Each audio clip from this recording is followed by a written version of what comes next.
Have you heard us say that when you feel negative emotion, like would come if you would beat the drum of, maybe this isn't something that I'm really supposed to want, or maybe this isn't something that I really want. When you offer that thought, you feel how uncomfortable that feels.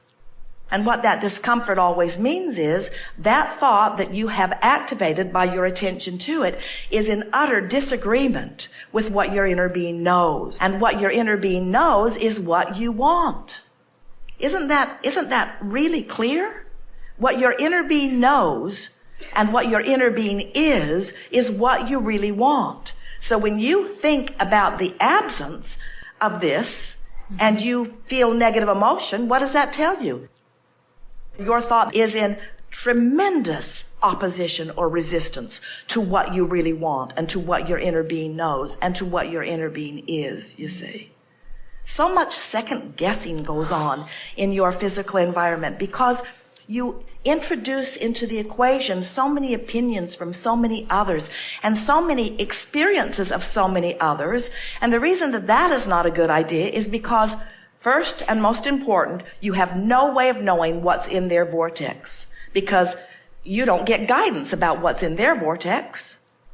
And next, not only do you not know what's in their vortex, but you don't know what their day by day, moment by moment, vibrational relationship is with their vortex. You don't know the thoughts they think. You don't really have any accurate information about any of the manifestations that are happening to the majority of people on the planet. In other words, you only know what is given to you, usually by outside speculation, by someone who's not even part of the mix, you see.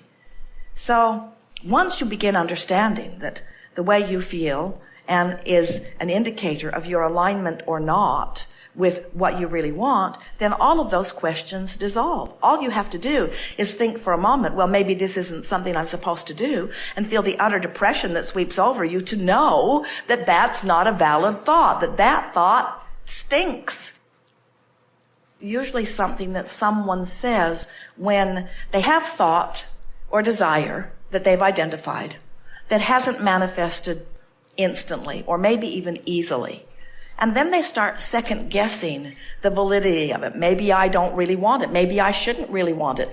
Maybe there's something wrong with my worthiness, or maybe there's some reason that I'm just not going to get it. So maybe I shouldn't set myself up to really want it because I'm setting myself up for a big disappointment.